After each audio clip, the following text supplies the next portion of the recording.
Okay, right. I'd like to say hello to everyone. Thank you for coming today to the latest in the Meet the Lindens talks. And I'm delighted that joining us today is Ebbe Linden, CEO of Linden Lab. Well, hello. It's so nice to be here again. How are you doing, Safia? I think I'm doing good. How about you? I'm doing great. I'm really excited to be here. And we're joined on stage by Patch Linden, who, like yesterday, is going to be handling the question and answer phase of this talk. So if you have questions, can you pass them to Patch? Or if you can't reach Patch, can you try passing them to Dorney Davio? And she will pass them to Patch. So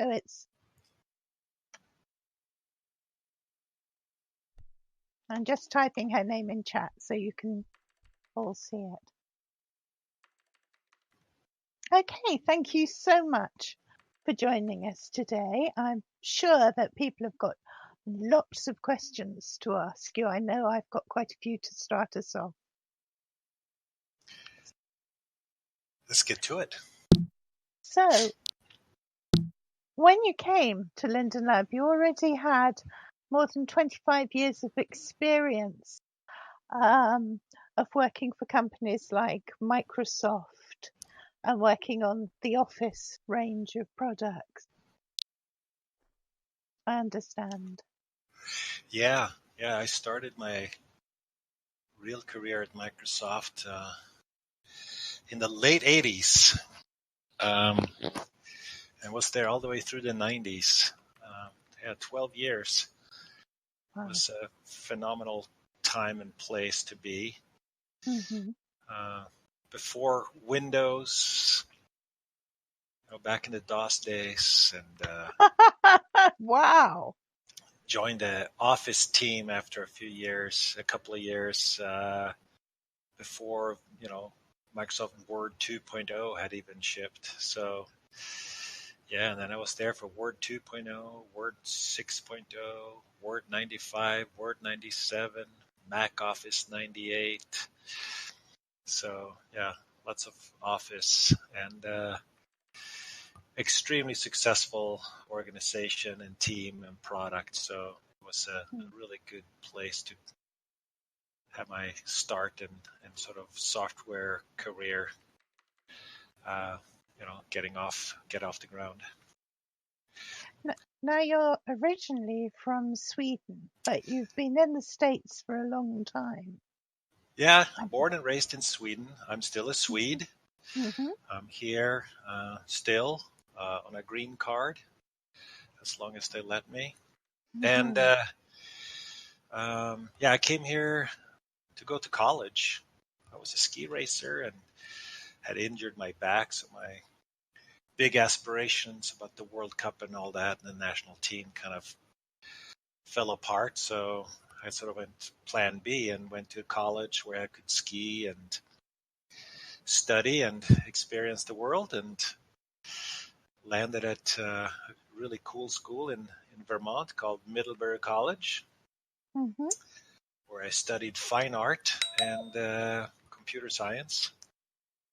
So I spent a lot of time in the art studio and the computer lab. So sort of extreme left brain, right brain type of education. I'm And surprised you didn't end up at Adobe with that kind of input. well, it could have happened, but I ended up, well, Adobe, I could have gone there too when I was in Seattle, but I, slipped in to Microsoft kind of on a random banana peel.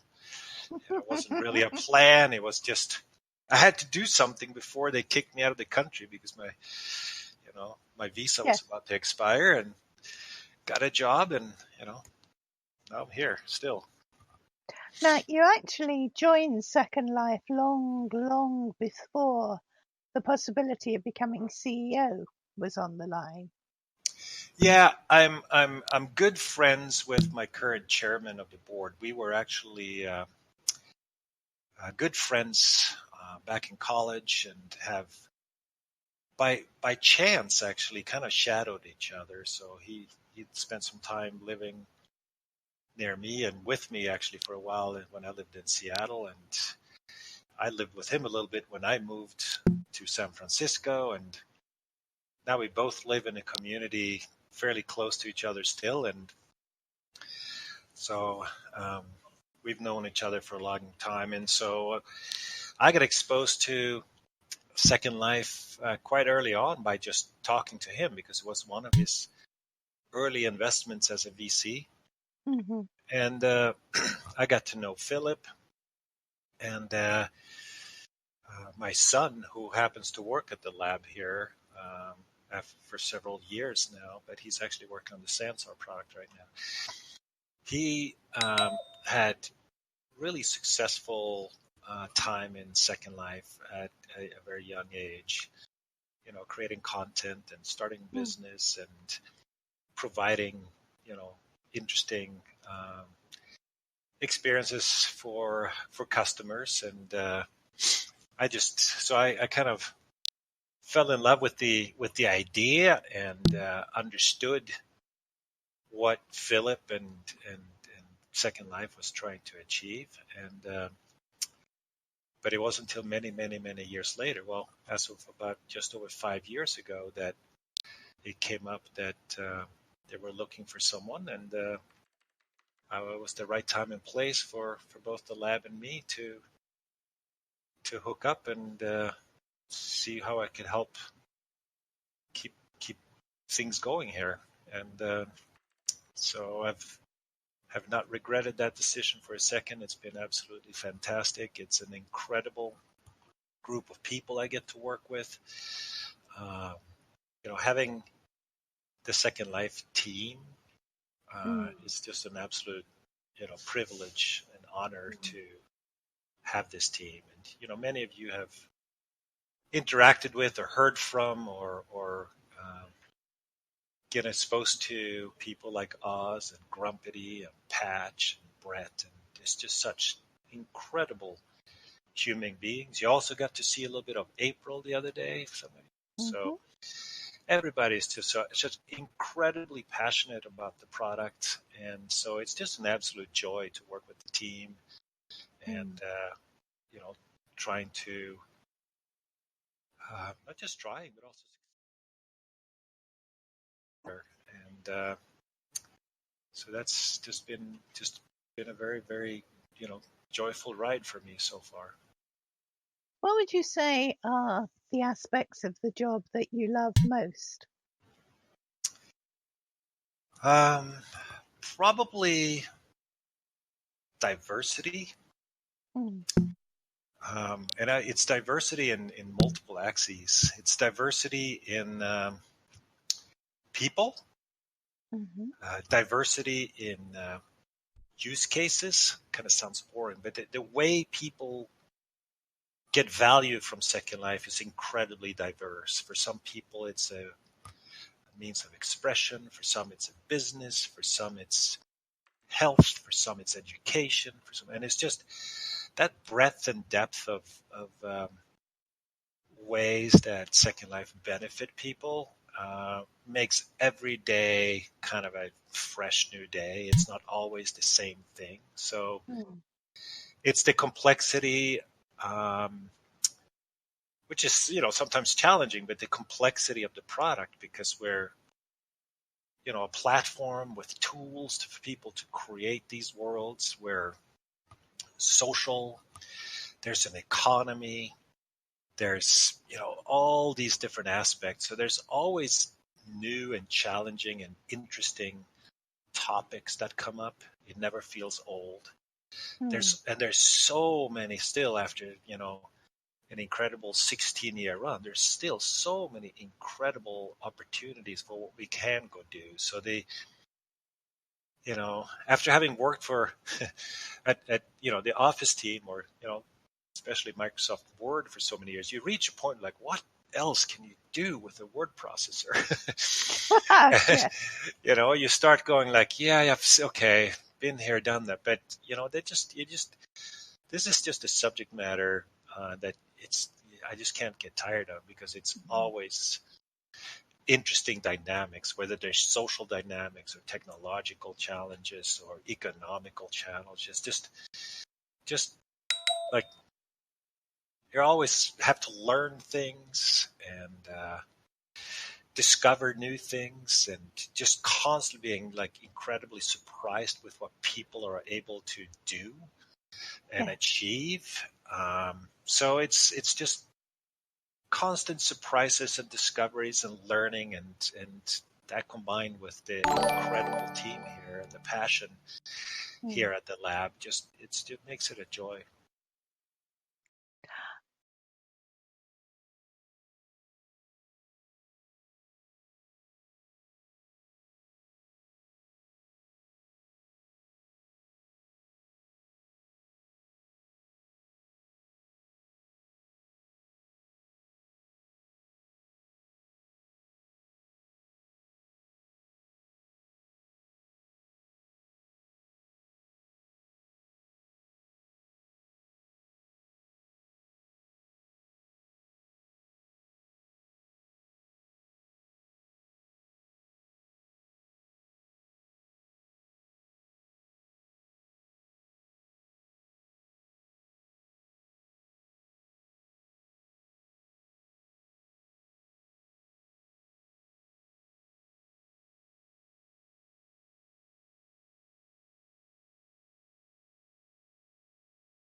The GDP or the economic activity in the world. And meaning, if you were purely a seller of goods in the world and didn't really own land, you actually had a very, very low cost of operation on the platform. But if you were a landowner, you've had a very high cost.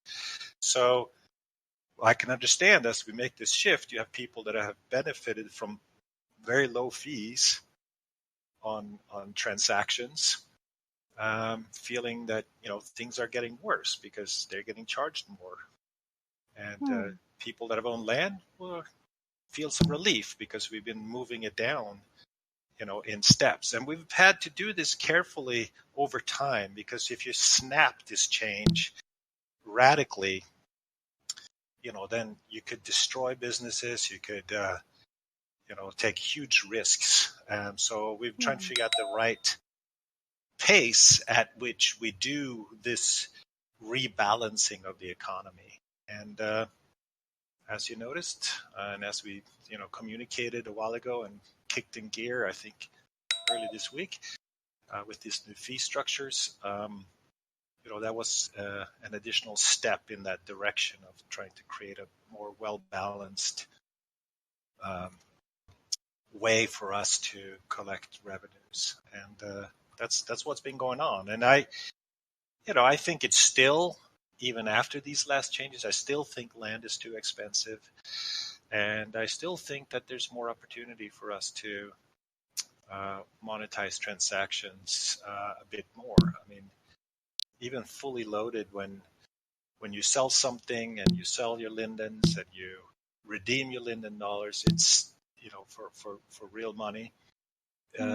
It's that's still not a huge number compared to what I would say industry standards are for fees associated with digital transactions. So that's the process that's been underway, and I understand that it makes some people unhappy, especially if you've been working, low margin and margin changes, and we'll see. I'm sure the people and the economy will adjust. People might raise some prices on goods they sell to kind of make up the difference, but it's also a bit of capitalism in here. Some people know how to succeed, and some will have a tougher time because of the content you create or the service you provide or whatever it might be. And so it might be a little bit tougher for some, but we feel it's absolutely crucial to make these adjustments because we found out from research years ago that like the number one reason people left was the cost of land. And you can kind of understand that, full region is, used to, when I first started here, was $295 a month full retail. And that's kind of that's a significant hobby. And it's hard to, make that money back. And so, and we've also, because of that, seen a lot of fascinating, absolutely beautiful and stunning content disappear because, it was too expensive for people to have it on in Second Life. So that's kind of the high level view from me on what's going on. There has been a petition, of course, about this. Yeah, I read that. I saw that, and I understand that anytime you make changes like this, some group are going to feel that it's negative for them or works against them, which is no different from new regulations or laws or taxes or fees or whatever that happens in the real world. If you live in California right now, you go, dang it, I used to be able to deduct more on my state income tax than against my federal taxes than before because, someone sitting somewhere made some decision. But that's how it goes. And so I can understand that it frustrated some people. But I also don't think we can have some sort of democratic process with all the stakeholders on a constant basis to make a decision that ultimately makes everybody happy. That's just not possible. It could cause and we do spend a huge amount of time interacting with the community and listening to feedback, gathering feedback, whether it's in forums and in product meetups and Jira, and like there's so many ways that we constantly listen and understand the needs of people, but still, when we make the right decisions, it still will be perceived as negative to someone somewhere for some reason, and it's just part of business, and so that's how it is. There is something that I was thinking of, which is, would it be possible to kind of give more preparation time to people, or would that just not work? Like say 30 days before a change comes in. Well, I forget exactly how far in advance we communicated these pricing changes, and there was even time for some people to bring up some fantastic feedback, and we listened to all of it, and it even made us react to some of the changes we proposed, and we changed some of the changes we had proposed. So you have to find sort of we also want to move quickly, right? We can't have month-long public debates on Consultancy. we want to do, then Data, it yeah. turns into molasses. And if anything, we're trying to figure out how to go faster, not slower in general. How often can we ship improvements? How much often can we do changes? And it's, having such a diverse set of users and customers, and it makes it difficult. And always trying to make sure that we don't break things, so that things you've relied on and purchased and used for years suddenly doesn't stop working. And so there's a lot of friction in constantly improving something like this, but it's critical for us to do that because we all want it to get better, faster, sooner. And so we have to find that balance between over-analyzing and over sort of getting everybody's buy-in. That type of democratic process can you grind to a complete halt, as you see in some real governments around the world as we speak. So we have to, point. Yeah. So, but we do make sure that we stay fair and that we do what's legally required with regards to communicating changes that impacts people's businesses and lives. So we actually spend a lot of time making sure that we give people a fair understanding of what's about to happen when it's of significant magnitude. So. Yep. And you did, of course, row back on the group's changes. Yeah, that was one thing. That's one thing we had to. We learned some things. There were some ways that people found value in the groups that I think we came to recognize was maybe an angle we hadn't looked at it exactly that way, and so that was something we just said, you know what, let's not make that change, and because we learned some things in the process, and so as you see, we do listen, and we did give I think it was like 30 days heads up on these changes. So there was that's a month, that's 1/12 of a year, and when you want to run fast, I don't know how much more time than that we can sort of delay things to get things done. So you're saying about following the roadmap on the economic changes that you've been doing.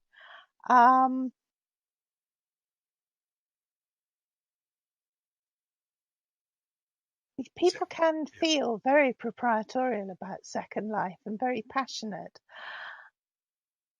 You've got various methods of feedback. Is it worth kind of trying to find a way that is less scattergun, that might be a better funnel for getting responses? I don't know. Okay. Well, if yeah, I'm not. I mean, well, obviously, we're happy to listen to any ways in which we can improve the gathering of information and get feedback and communicate. But there's so many. First of all, there's so many more of you than there are of us, right? We're a handful of people that can be involved in this type of communication and feedback process, right?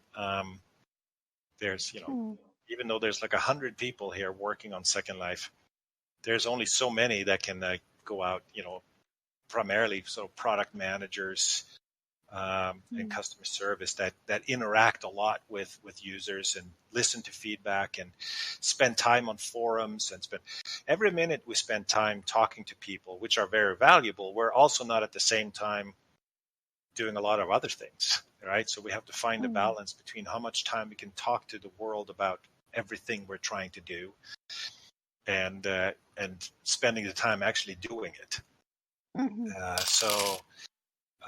And we already spend a large amount of time, and because the Lindens here spend a huge amount of time in the product themselves, right? Right. it's not like we just have people who work on this product and ship it and go home. Like, no, we have an extremely passionate group of people that spend personal time and work time. We use the product all the time. We have our meetings in Second Life. We use it all the time, and we have various meetups around a bunch of topics. If you want to get involved, go look at, I don't know if I can top my head just tell you exactly where to go, but there are wikis where you can go find the Linden Lab official user groups. So if you want to participate in those users group, show up and get heard. There you can log issues on Jira. There's the forums that we read and participate in all the time. So there's and just meeting people and talking to people like continuously, and participating as residents ourselves. I think we're actually very, very, very, very in tune with what's going on and how people think about things. That still, even if that leads to the perfect decision and the perfect process for making a decision, will still upset somebody. So it's just, you can't just get 100% thumbs up on everything. It's just a way you have to get used to. So, so I'm very happy with how the team listens and participates and uses Second Life and the Second Life residents to make the best decisions possible for our users and for our business. And ultimately, those are the same thing. We can only be successful if you're all successful. And if you're all successful, we'll be successful. So we're in this together. And so participate, get heard, and trust me, we're listening. And we're taking all the feedback we get into account as we make decisions. I have to say, it has been a tremendous change under your leadership. Under previous administrators, the sighting of a Linden was kind of, you saw more unicorns than Lindens. Yeah. You saw more unicorns than Lindens, more unicorns in the real world than Lindens. Well, it had taken some unfortunate turns. I can't speak to any of that, but my philosophy is transparency and interaction and communication, and and so we changed some basic strange rules that were in place here, almost 5 years ago now, to make it obvious that Lindens can participate in the world and engage with users in the world and communicate and listen and be involved at every level, up and down the organization. And that's been, I think, positive for both residents and Lindens alike, because it was not fun for Lindens to not be able to just be part of the world as they wanted to. I'm sure many of them, had alts and, did what they wanted to do anyway. But but to be able to do it in an official capacity, and has been very, very healthy for us as well. So those were fairly basic, simple things to put in place, and so glad that's being noticed. I've got a couple more things that I want to talk to you about, and Patch might want to jump in on one of them, and then I'm going to start queuing up Patch to take out questions from the residents who've no doubt. Patch, have they been sending you questions?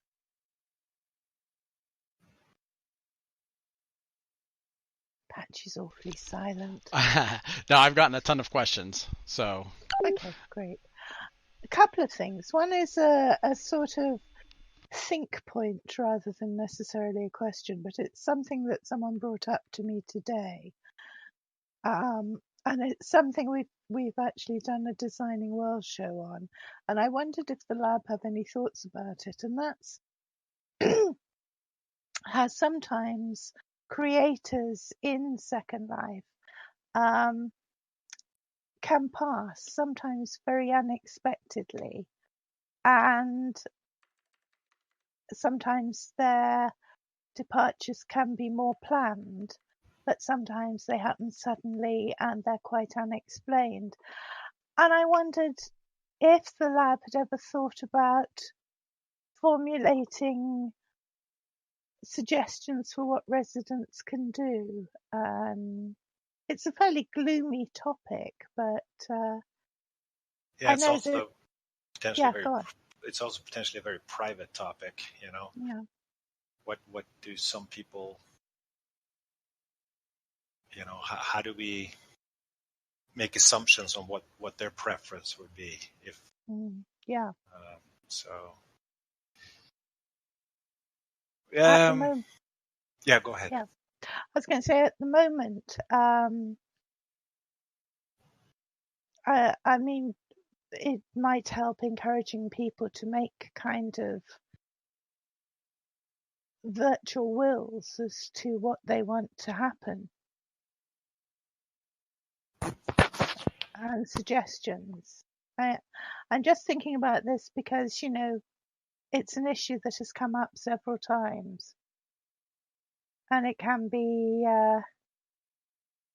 we see content pass from the world without kind of explanation. Yeah, and Patch's team does a great job when we hear about someone who cannot continue to support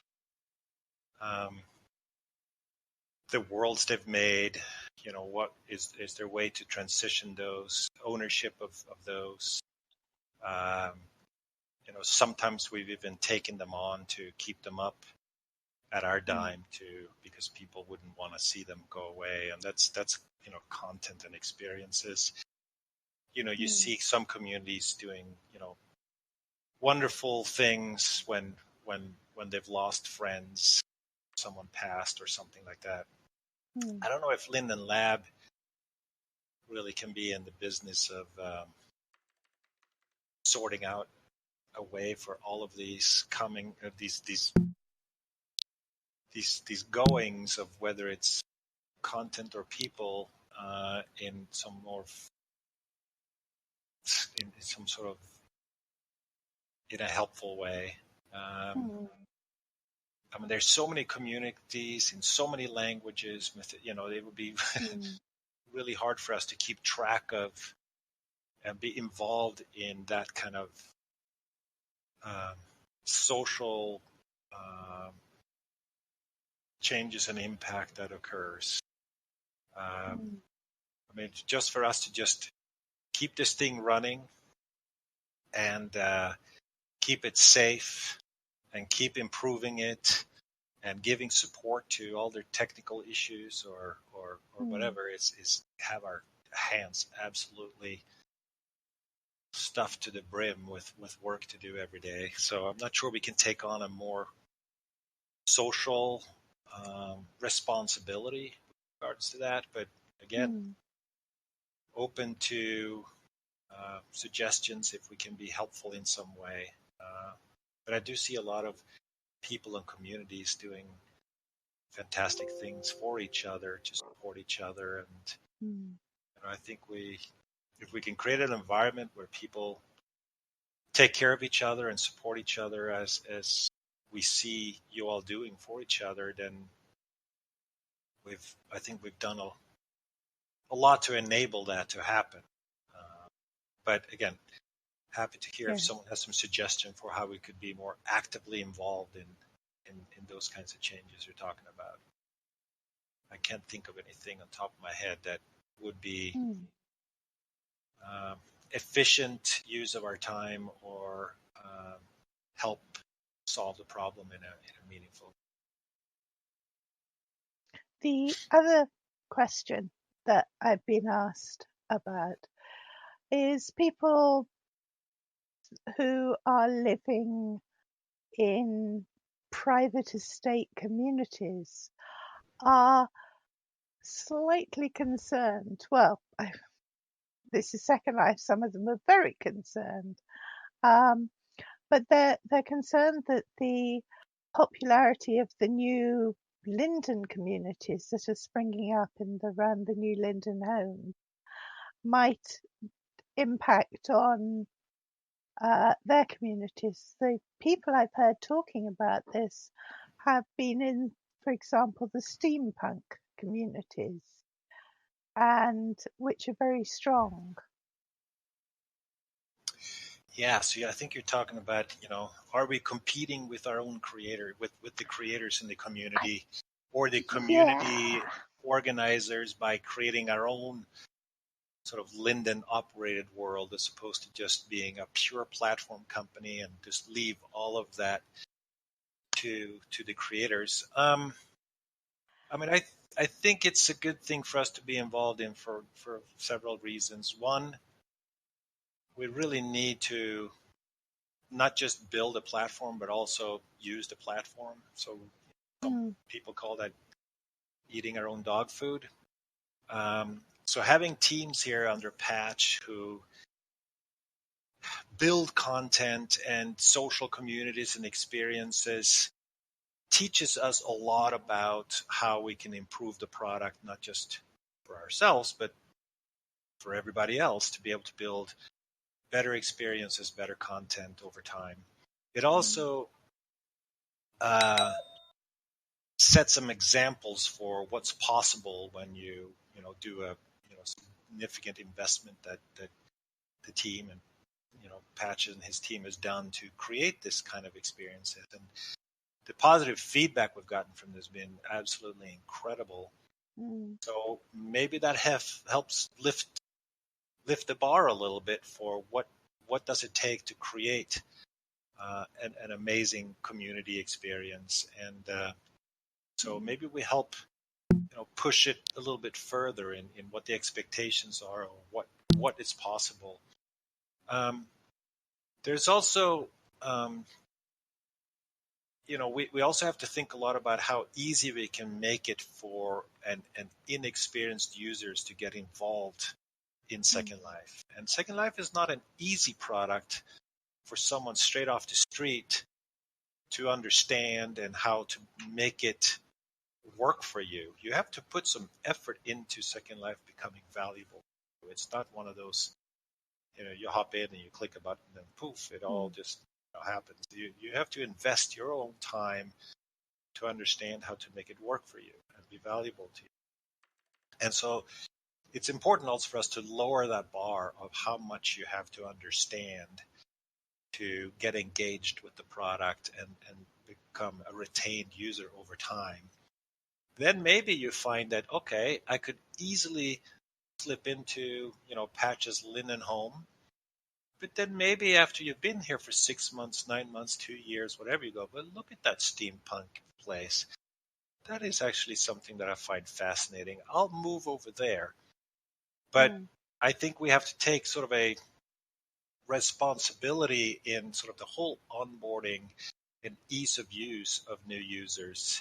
And we have to do that at massive scale. It doesn't help us if we make that something convenient for 12 people per day. We need to get this to be in the thousands and ultimately millions to grow and scale the whole world of Second Life. So to do that at massive scale, where the incredible work that Brett and Darcy and the Grumpy and team are doing to bring new users to Second Life, to help them understand Second Life, to get them to retain for a longer period of time and to be engaged with the product. We have to solve that problem because that funnel is a critical thing for us to continuously optimize. So we have to take we would not get the same retention numbers and engagement numbers if we just sent people to all the creator-made stuff. We have to take responsibility for that funnel. And but at the end of the day, we will be in aggregate making a minuscule portion of all the content in this world. And because there's so many more of you than there are of us. So hopefully people don't perceive it as competitive, but instead perceive it as us doing our job, the best job possible, to bring as many new users into the world as possible, and then every other creator will ultimately benefit from that because they can now sell more shirts and they can create more communities that are more um, more be more interesting to our users, because we can't create steampunk and 1920s Berlin and this flavor and that flavor. Like it Yeah. takes, it's just impossible for us. And so to get all that variety of experiences and styles and cultures and languages, and we can't do it all. We will do, a sort of a basic but hopefully high performing, high converting, high retention core, and then the rest of the world will benefit from that, rather than seeing it as something that is somehow a negative. So that's how I look at it. I was actually interested by that. You're talking about the funnel and things, and yet the new Linden. Sorry, my cough is a bit bad. You're talking about new Linden homes, but of course they're only for premium members, and those are people who are really already very committed to Second Life. I was wondering if you could have something. Patch is probably going to tear his hair out in great chunks at this, but I was wondering if you could have something like a program where new users could have Linden homes for 30 days, and then at the end of the 30 days they basically get kicked out unless they take out a premium membership, at which point they could move to they could move to a community, they could buy mainland. No, they can't buy mainland. They could buy they could rent on a private region. Yeah. But Yep. but or they could take premium and stay in their Linden home. Yeah. I think that all makes sense to me. I agree completely, and I know the team is thinking about those kinds of things.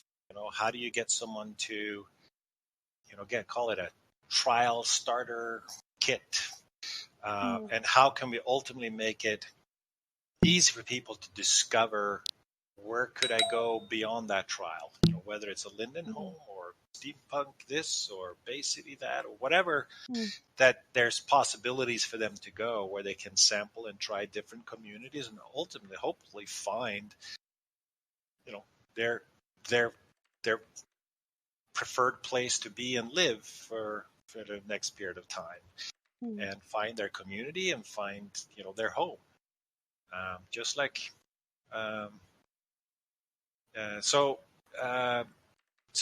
there's thoughts being discussed around that, and we're constantly testing new experiences.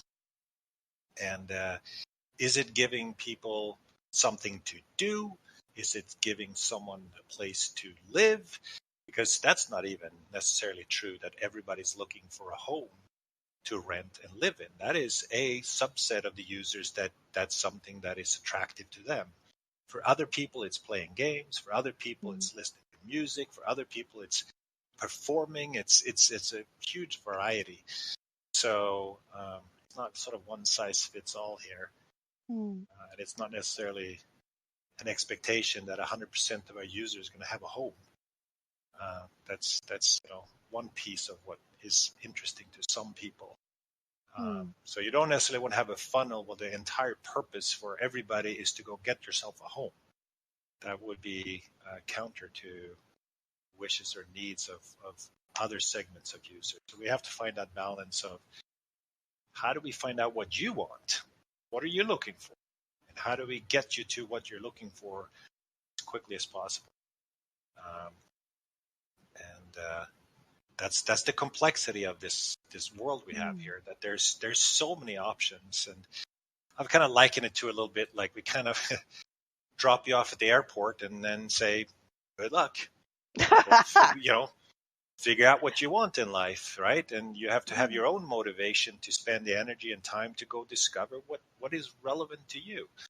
And that's not an easy thing to do, because people that are new to Second Life have no idea what to expect, what exists here. Why would I even assume that there are these types of communities or these types of activities or this kind of content or that kind of whatever, right? It's why would I assume that exists at all? So it's not like I can start searching for it like in Google, because we all have grown up in the physical world with a lot of knowledge about what's out there, and it's basically a lookup for you to go get what you want.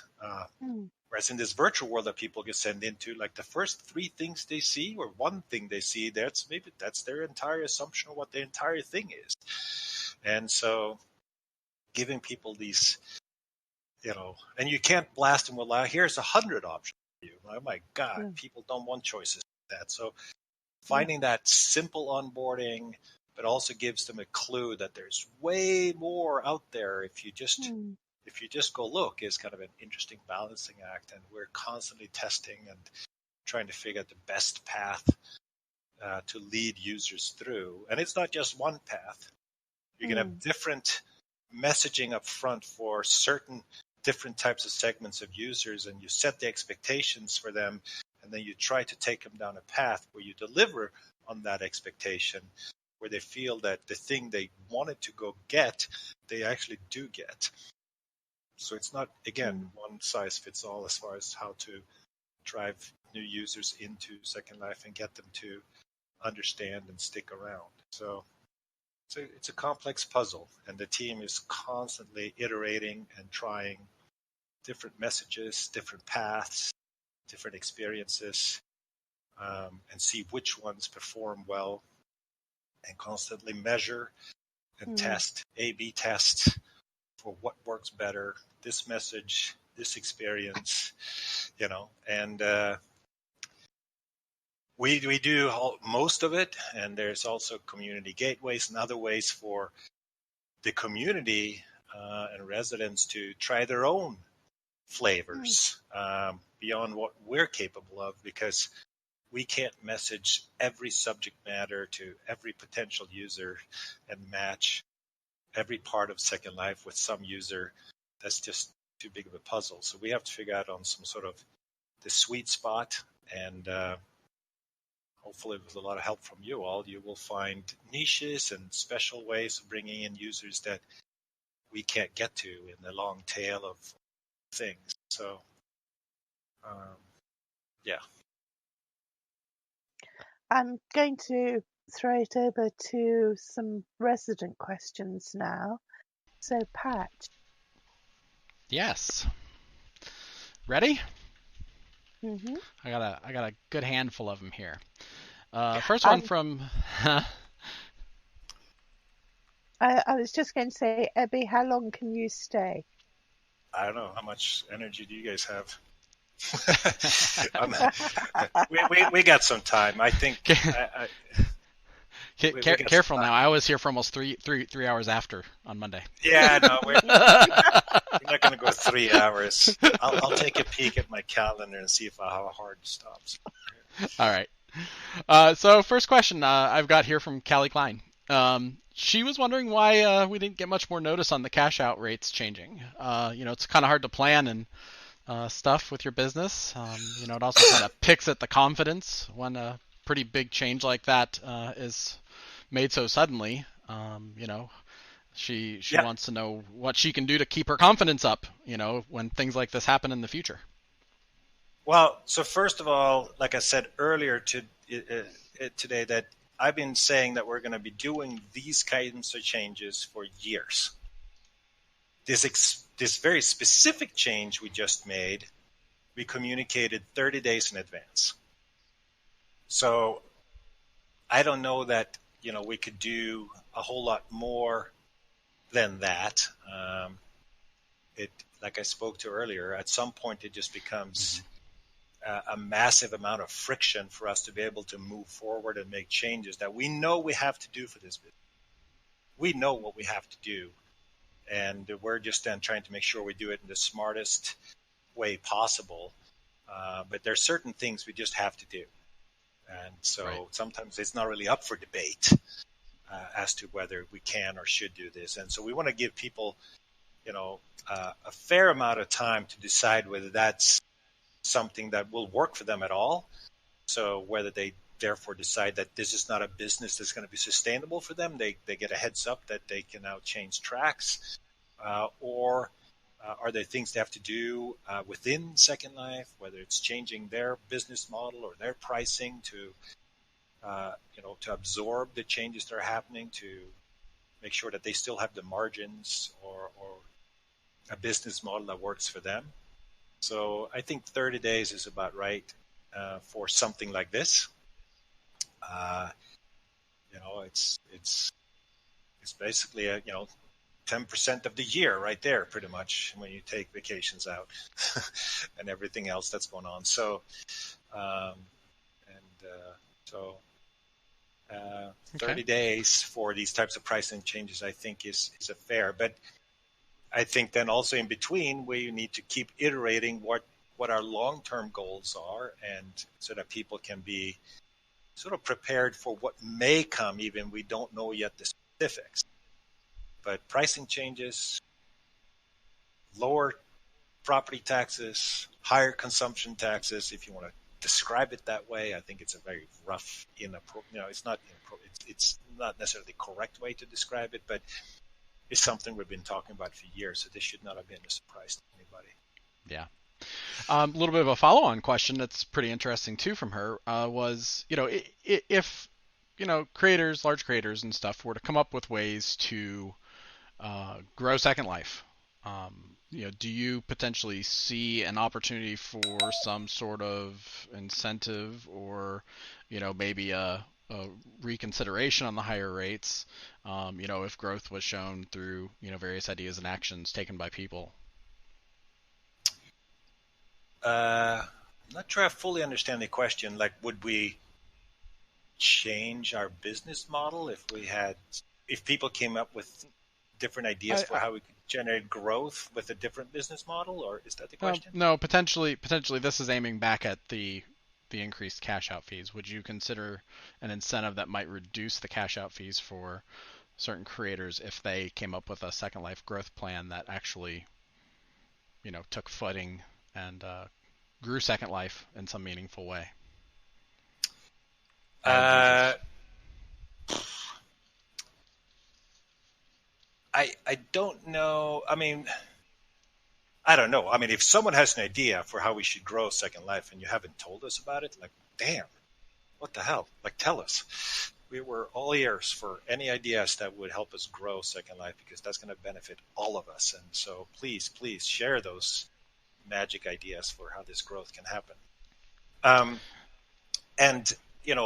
Are there certain growth trajectories or scale at which our revenue model could change in accordance with that? Of course, that's possible. Maybe with more users, we could operate at a thinner margin and still make it a very, very viable business. And that would be great for everybody.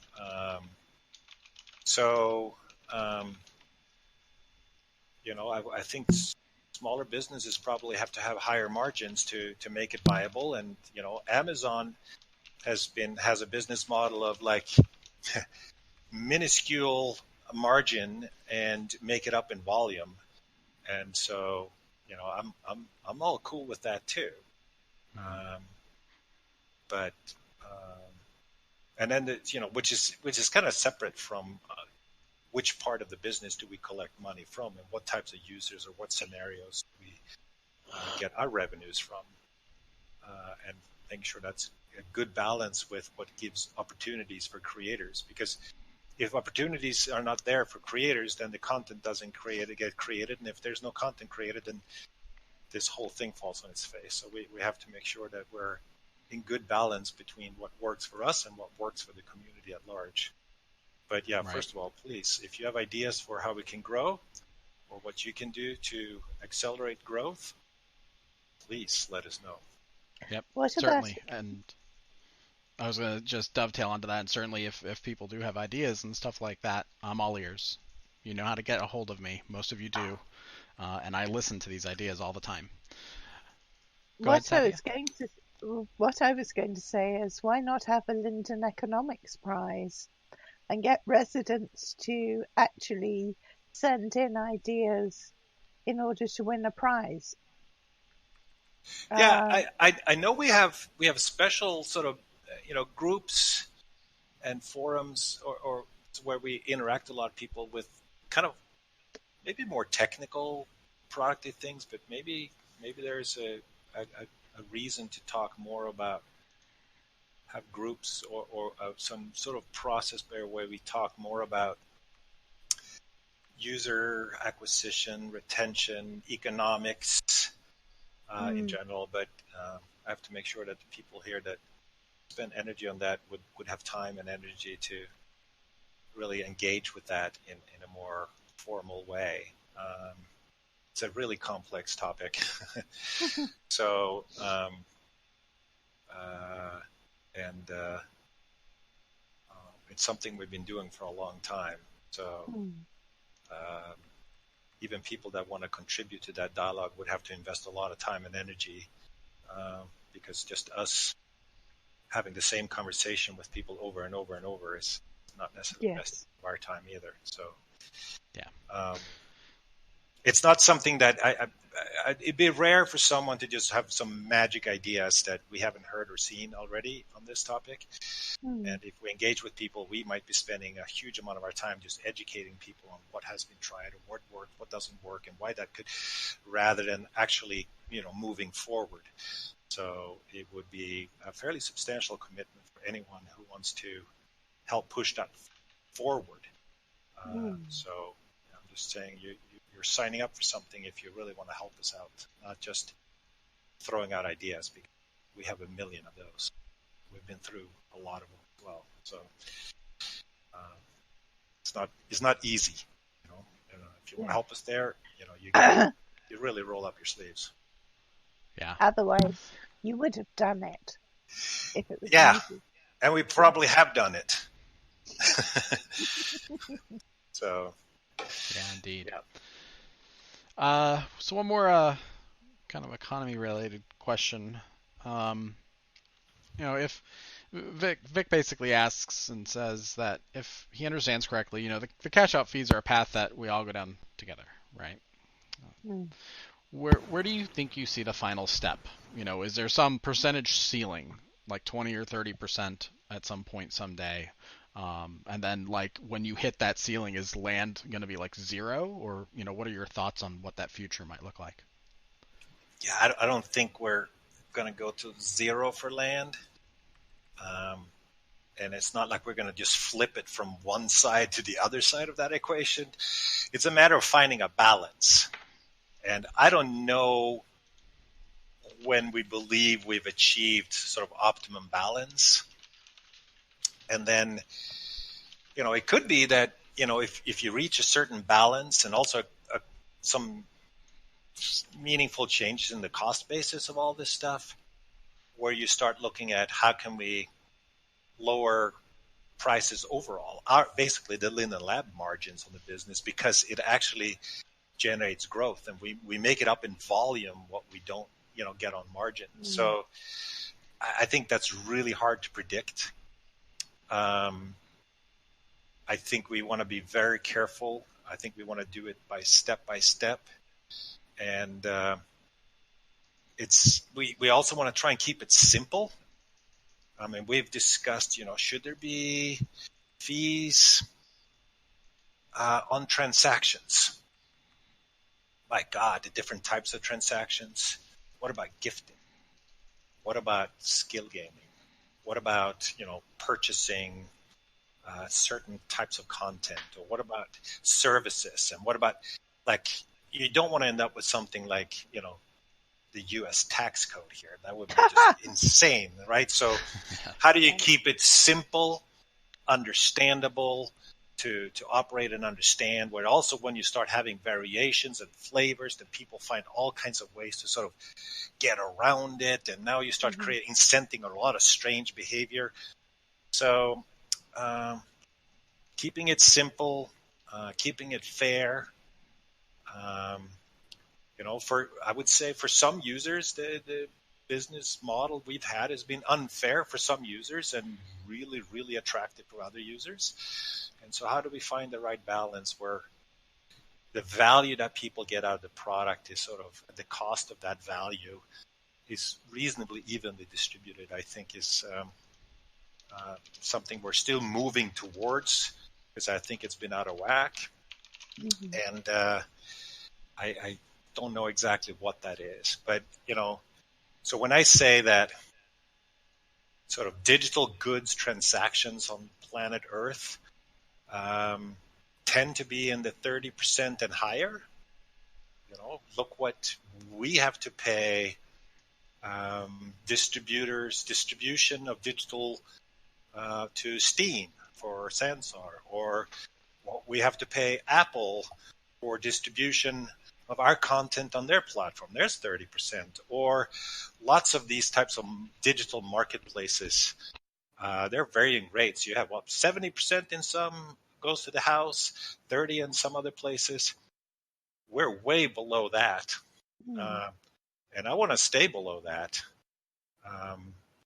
Because I think we add too much friction to this micro economy and transactions. It just potentially doesn't become worthwhile for people to invest their time and energy in creating this content and selling it and making it worth their time. So I think we have to be careful to not, stop creativity and people being able to profit from their creativity. And so, but at the same time, we have to pay for all these people making the service better, and for hosting all these servers and doing all the engineering we're doing, and also make a profit. We're not a non-profit. We are a profit for-profit company. So we have to find the right balance, how much we can make, how much you can make, and have it all go around, and ultimately find that sweet spot where people are incented to create content, people are incented to buy content, and whatever that content is, whether it's a service or a shirt or a house or whatever it might be. So I think we're still looking for the ideal balance, and I think with this last step we took, I think we're getting more balanced, but I'm not sure we're appropriately balanced yet. We'll have to let this run for a while and see how it settles and learn from it, and then decide next steps from there. We have no specific next steps planned, but I would like to see land getting cheaper. And at what point do we lower price of land to the point where we make it up in volume somehow? And then it's like, maybe it's better to sell land, full region, for $100 instead of 200 and what is it now? $245. Because we would sell so much more of it, and that creates economic stimulus for all the other things people do, because they need to fill that land. Houses and chairs and trees and more people. So now they want to buy shirts and hair. And what is that perfect model for growth? And so it's a combination of getting the right economic model, and also a combination of ease of use and easy way for new users to join this world and be successful in this world. So continuous improvement and learnings and iteration. I can't really speak to a specific max or min number of certain percentages and whatnot.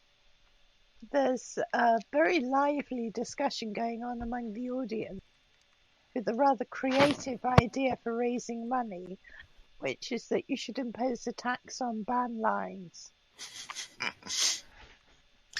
I don't know what that would do for us. I'm sure we could do some math on how many band lines are there and how many people would be willing to pay for it, and maybe that's $50. I don't know. Or maybe it's it doesn't smell like millions to me, but we'll. So and that's part of how we think about premium and what benefits should people get for free, what benefits should people have to pay for. That's an interesting process as well. I know we're working on a new lineup of our premium offering, and what prices for what features and benefits do you get at the different levels, whatever you call them, bronze, silver, gold, whatever we decide. But finding that sweet spot so that people get the value they think is worthwhile, and that enough people convert to adopt certain premium levels. But I don't know if we want to have too many sort of random a la carte fees sprinkled about, because that just adds complexity. Yes. Yes, indeed. Patch, do you have another question? We sure do. So, this is kind of a fun one. I'm going to pair these up. One's from Anna and one's from Phoenix. You've been on record at previous SLBs stating that you don't have a bear. Have you fixed that yet? And do bear requests count as valid questions? I do not. And I don't know what it will take. You. After 5 years, I still haven't done it. So maybe I'm hopeless on the bear front. I don't know what incentives it would take for me to make that happen. Maybe someone can think of an incentive that would make that happen. I don't know. So yeah, that one is still a question mark. Well, we'll have to try to get you fixed up with that. Okay. Here's another one from Beth Tech. What would you recommend people study or do if they would like to work for Linden Lab? Wow. Well, first of all, I recommend you study and do what you're passionate about. I think that's probably the most ideal path forward for anybody. Well, we do a lot of different things here. From Patch's team has customer service to help people their issues and help them become successful. He has a large group of people that work on with moles and others to create from Linden homes to landing spots to welcome areas to social islands and all kinds of in between. So it's kind of it's helped. Well, first of all, a lot of Lindens used to be residents. So being very passionate about Second Life, understanding Second Life and how to be successful in Second Life obviously has converted a number of residents to full-time Lindens. So it certainly doesn't hurt you to be a very strong and successful somebody. But yeah, if you want to be an engineer, you got to know your coding. So there's product managers, marketing managers, engineers, QA, quality assurance, customer service, So it's kind of software company type of stuff.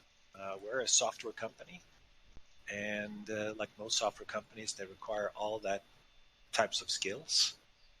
And so if you have passion for Second Life, you're successful in Second Life, you are a positive and optimistic person, and you have skills in those kinds of areas, and we happen to have job openings, we post them, so keep an eye on those. Then, apply, and best of luck.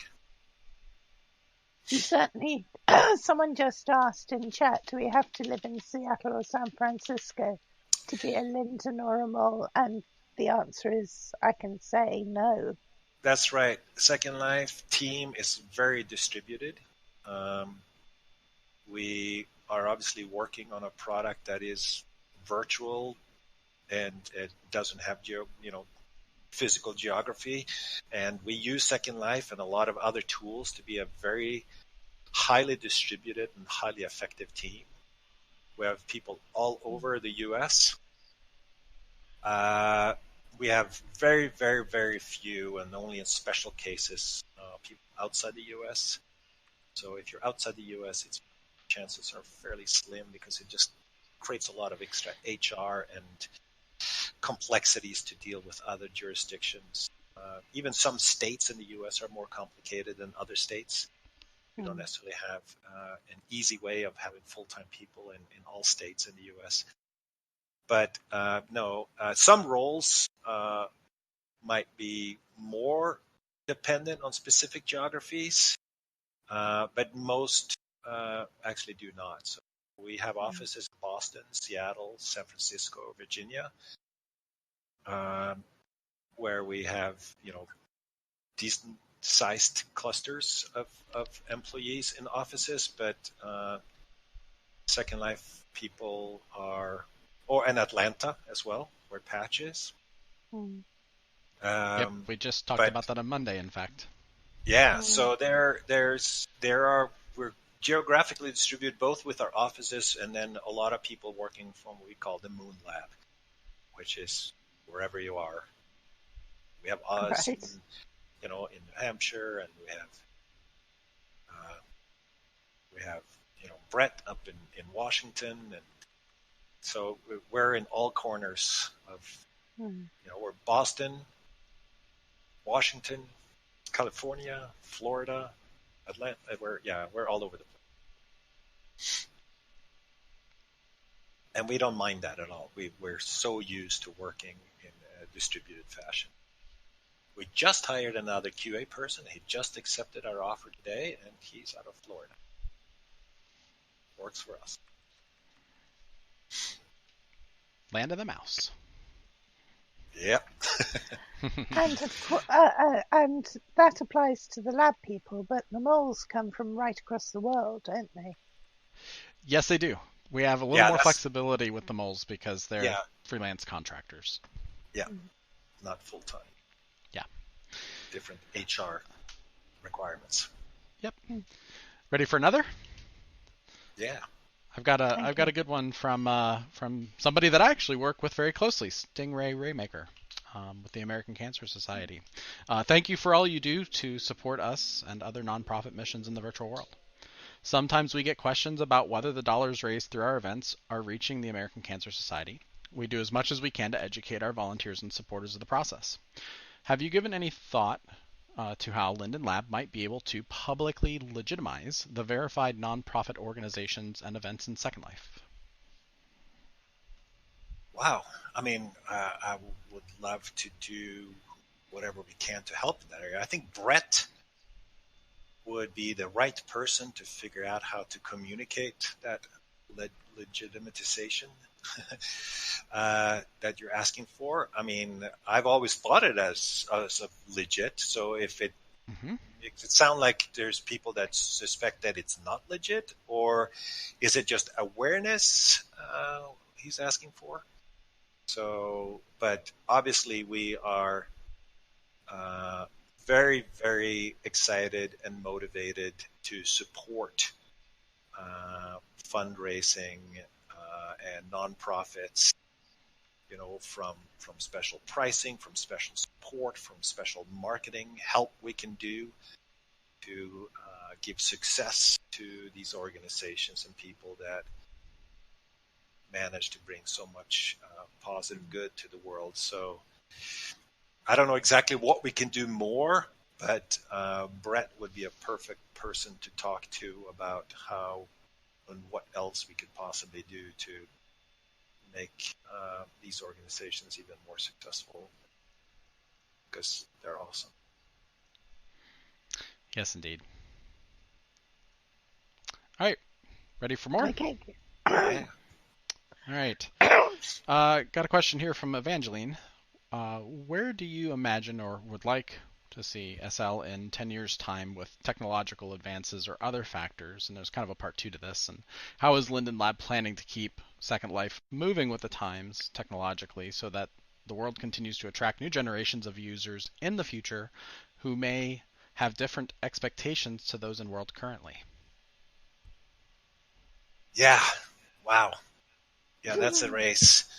And maybe Sanser comes up later in this conversation about how we're also taking a stab at a completely different, start from scratch approach to tackle some of the things that are new in the world, like virtual reality hardware and stuff like that. That would be some of those things would be an extreme challenge for Second Life of how it was designed and where its value sits for the users, and try and shoehorn that into some new technologies could be just doesn't fit. But we're always investing, and it's a huge product with like so many features and functionality. I'm in awe over how many products we are within this world. We're a bit of PayPal, we're a bit of Blender, we're a bit of Unity, we're a bit of messaging products, we're a bit of so all these systems make it like we're not necessarily the absolute best in any one of those. You could argue Unity is a better engine. You could argue that PayPal is a better way to move money around the world. You can argue, but it's the combination of these things that make it a fully functional virtual world, and kind of need all of these pieces to make a fully functional world. So it's difficult to sort of be best in everything, and so I think it's what we're trying to be is the best of combination of. But we're obviously investing a lot. Just as an example, this whole effort to move our whole back-end infrastructure from our own proprietary hosting in a facility with our own hardware, with our own custom systems, moving all of that over to the Amazon cloud is a huge undertaking. And we're not just doing that because we have to. We're doing that because we want to be able to offer better services with more scale, with more performance, all kinds of new, interesting possibilities down the road. And so we're investing heavily for the long term in Second Life. And the cloud work we're doing is just one of those. I'm sure over the last couple of days, you've also heard from Awesome Patch about other cool things coming down the pipe in making it a more attractive product, whether it's the work we're doing with avatars and Bakes on Mesh and EAP and all these projects. So there's constant juggling of inserting new capabilities and new features. Ultimately, also, what about other platforms? People expect things like Second Life to be on mobile devices. So we're starting, with a mobile companion type Second Life, so that you can be connected to your community while on the go with your phone or iPad or whatever you have. And so that work is underway. It's not going to necessarily be a full 3D world on your phone, but at least you can stay connected with your groups and shopping and managing your business. I'm not sure exactly what features we'll have in the first versions, but so that you can sort of be in the world on your PC or your Mac, and then at least when you're away with your phone, you can still be connected to the world and the community and your friends and or customers. And over time, at some point, streaming solutions that we've had before, so that you can get the full fidelity of Second Life mobile devices will make sense. We've experimented with that through partnerships in the past, and once the pricing model of cloud GPUs come down, it'll make it easier, because it's not easy to sort of render the complexity of Second Life with the sort of size of concurrency that we support. Shoving that into a phone and the horsepower you have in a phone is kind of a super daunting task. So we might have to rely on cloud GPUs for that. It's just that they've been extremely expensive, and we could offer that as a subscription product, but we haven't decided to go there yet, because there's still, thankfully there's lots of good competition between Google and Microsoft and Amazon on that front, so that we'll be able to get to a point where that makes sense to offer that type of a product. And so, yeah, how much better can the world work? How much faster can the world work? So constantly working on performance, ease of use. There's so many areas to tackle to make it a more broadly appealing product than it is today. We're tackling it from lots of fronts all at once. So if anyone have ideas for what we can do to be more attractive to a different type of audience or a broad audience, we're all ears. I just had kind of a timely question come in that kind of segues into this pretty well. Have we thought about using Steam again or approaching Steam again for Second Life? So it's a challenge. Steam wants 30%. Are you willing to give up 30% of what you make to pay them? Does it come from us? Does it come from you? How do we take 30% of the pie and give it to them? That's what it costs. So 30% of what? If it's a retail product that sells for $30, fine. They get their $10 and the publisher gets $20 and there you go. Well, we're free to play with an in-world economy, and what piece of that in-world economy do they want? And so we've created a business model that is not necessarily easy to just add another taker of the economy to the tune of 30%. That would be a challenge. And some of these distribution partners, whether it's Steam or other upcoming distribution partners, they sometimes have issues with subject matter. They sometimes have issues with our economic model because we allow you to make money. You should know we've invested a huge amount of effort to, in a compliant way, enable you to cash out the kind of money you're cashing out. Last year, you all cashed out $64 million.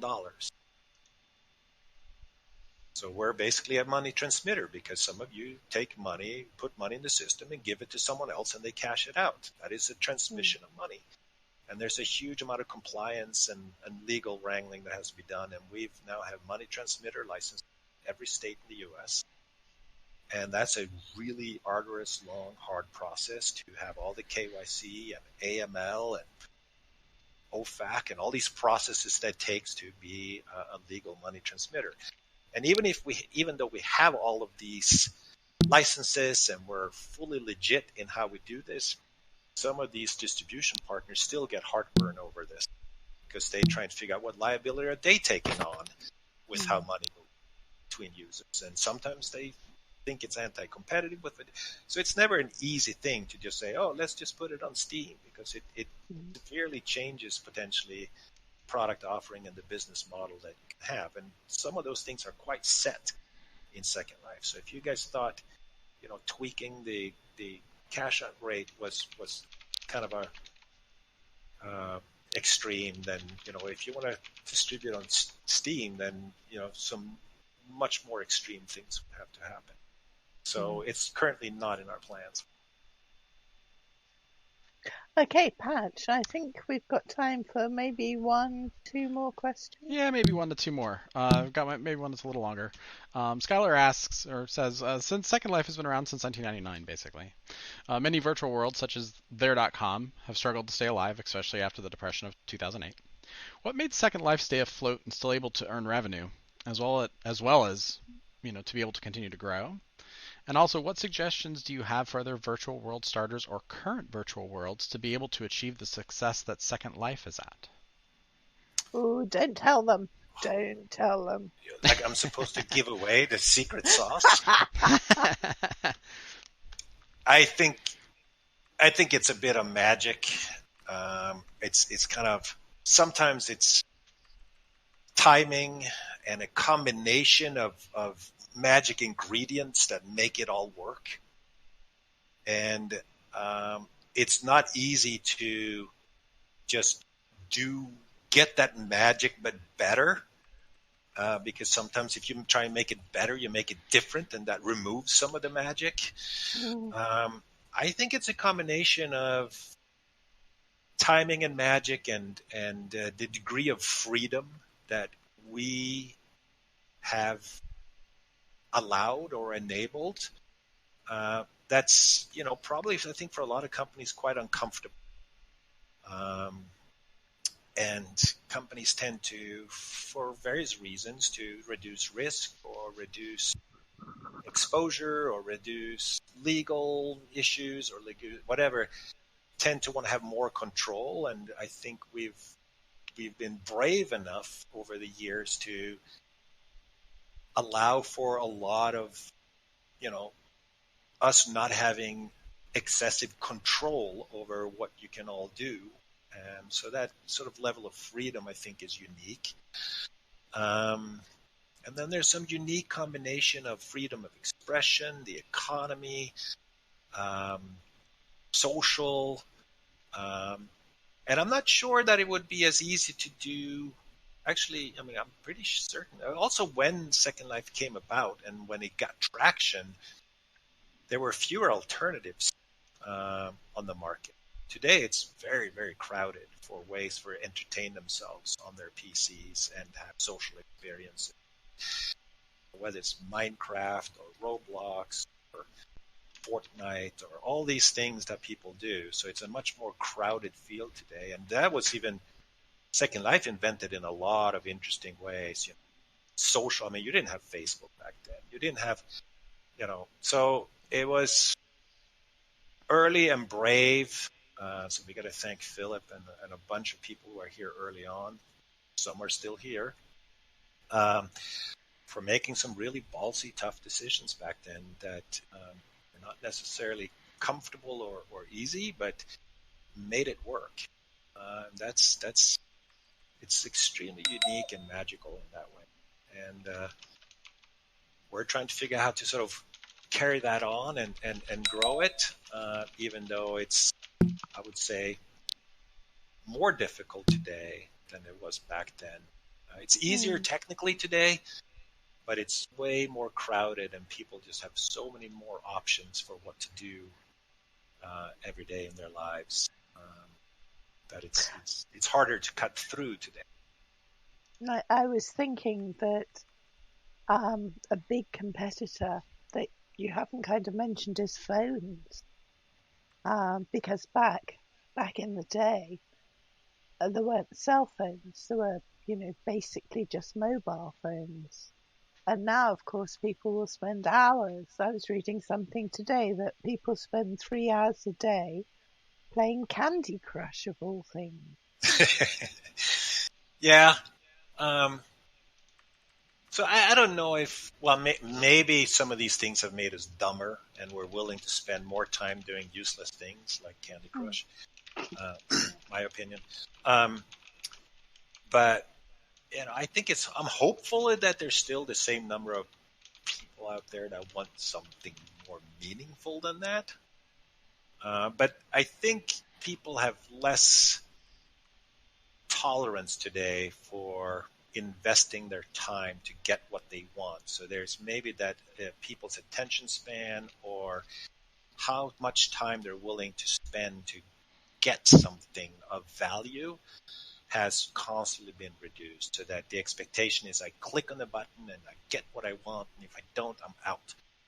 And that could be part of mobile, and just part of also that competition just has managed to create a lot of, whether it's direct competition or completely indirect competition, but just ultimately someone chooses to spend their time somewhere doing something. And there's a lot of easy ways to get satisfaction today. There's a lot of ways to satisfy yourself, whether it's for entertainment or economically or whatever. So it's just more crowded in that sense. So we have to continue to push to try and make it easier and more understandable, and at the same time not dumb it down, because it's this incredible diversity that makes it interesting, but it's also what makes it complicated. And so that, I think that's a fascinating balancing act that we could make it a lot simpler Minecraft is a lot simpler. The diversity is nowhere near what we have in Second Life, and the freedom expression is sort of constrained in sort of a interesting way, but that ease of use created a ginormous extremely popular product. So we're in that scale of complex freedom, create anything versus no, you can only do these kinds of things, but it's a lot easier. Where on that spectrum do you want to be? And I think if we reduced what you can do in Second Life, which would make the product simpler, that would probably upset a lot of current residents, because part of that complexity is what makes it work for them. I think that's an interesting challenge. Like what things can be removed from Second Life, seem it less daunting and complicated, and still have it, work for people that depend on those things, but maybe that's a good trade-off. Make the product simpler, and it'll upset some existing users because they depend on some of those things, but maybe it makes the whole thing more approachable for the average user trying to get involved with. So interesting problems to know. I'm going to ask one very quick last question. How much have you seen of the birthday so far, and are you planning to go round it a bit? I buzzed around the last couple of days. Went for a ride in some pods and looked at some of the art, and hopped in on some live music performance and danced around with some people. So yeah, I've enjoyed it a bit here and there. My day is very, very sprinkled, so I don't get much time, but I did buzz around, and it's awesome to see so many green dots, and also just heard so many positive things from what we've done there together, and so I think it's just amazing. 16 years, and can't look for. I mean, I'm excited for the next 16, and just keep it going. Me too. And I think that's a great note to finish on. So, I'll look out for the roller skating, Katie. That sounds like fun. Oh, roller skating. I'm going to have to check that out. Yeah. So, get ahead. Yeah. Thank you all. Thanks for your questions. Keep the questions coming. Keep being engaged. Keep pushing us to do better, and we'll keep pushing to make it better. And thank you all. Have a wonderful day, evening, night, wherever you are, and look forward to talking and seeing you all soon again. Ebbe, thank you so much for joining me here today. It's been a pleasure. And thank you. Patch, thank you too. Absolutely. It's been great to talk to you again. Cheers. And I'd like to say thank you to our brilliant audience today. And tomorrow I'm going to be talking to Ziola Linden and I think the newest Linden, Strawberry Linden. And then on Friday I'm going to be talking to Moles. And Patch will be joining us, I think. Sounds awesome. You'll be joining us tomorrow again, Patch? I will be here. Brilliant. Okay, Ebbe, thank you so much. It's always fun to talk. Yeah. All right. I got to run.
joining Yep. us tomorrow again, Patch?